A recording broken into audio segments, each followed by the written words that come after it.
जब बहरे उड़त गुल छहरावा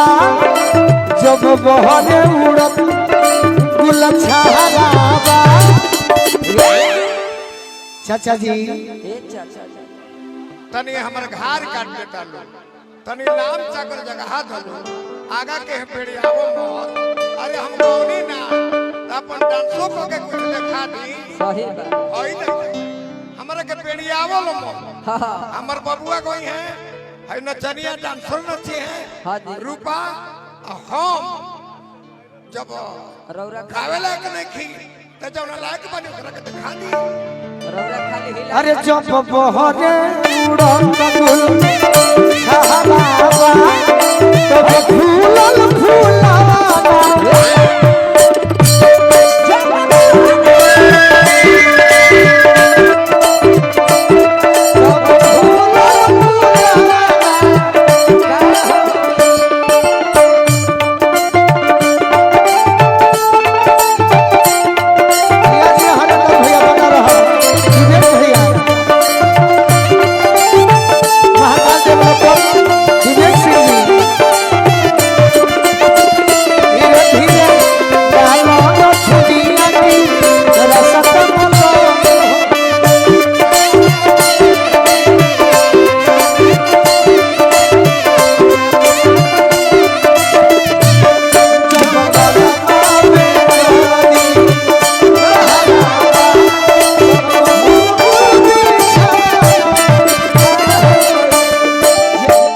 आज के प्रोग्राम में सोनू भैया जानी कि हमारे गुरुजी आई बड़े और 4 चांद लाले 4 चांद लाग गए हैं स्टेज पे। जहाँ अभियंता जी अभियंता चाचा तो बैठ सुनी ना अभियंता चाचा तो बैठ के जमावे ले बाकी हमारे गुरुजी जहाँ रहे लो ये 4 चांद लागो ही के बा लड़की को हती है के राजा जी का हो मिला झूला के ना जब जोग बटे ऐसनी बनिया सखी वियोग बटे।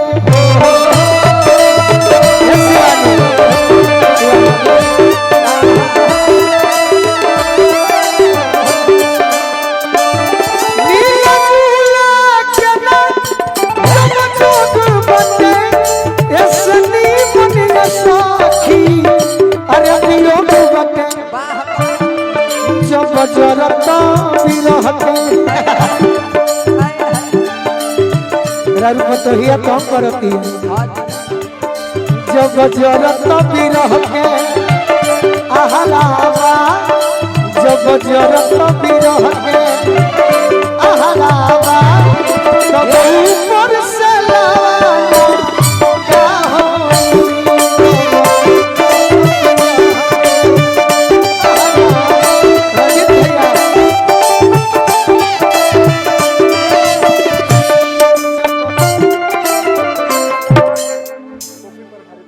अच्छा गोड्डा में हमारा उपेंद्र चाचा बानी प्रभारी साहेब 1100 रुपए के आशीर्वाद देते नहीं। हाँ हाँ रेणुकूट में हमारा गुडू चाचा बानी अरे कि जब बजर दरोगा जी उपेंद्र चाचा गोड्डा में बानी कि जब बजर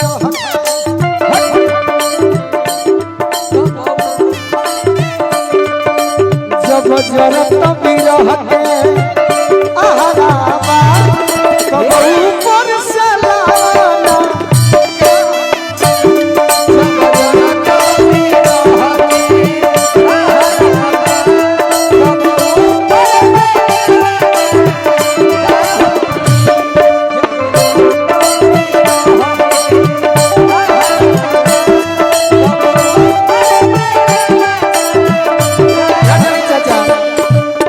एगो शुरुआत में हम अपना गुरुजी के गीत गावत रहनी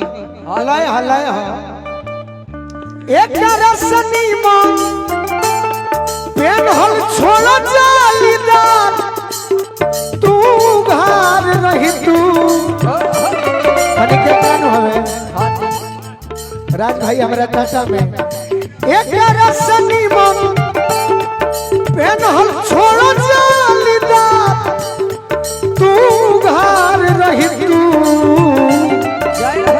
अरे काहे के से नूरा लगवलू भला ही कुआर रही तू काहे के से नूरा लगवलू अरे भाई जब बलमा में दर्द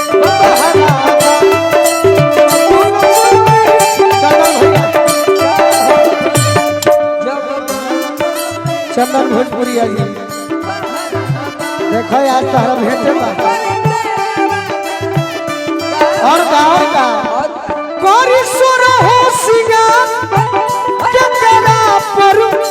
सुनु सुन दिल विचारस नया करा पर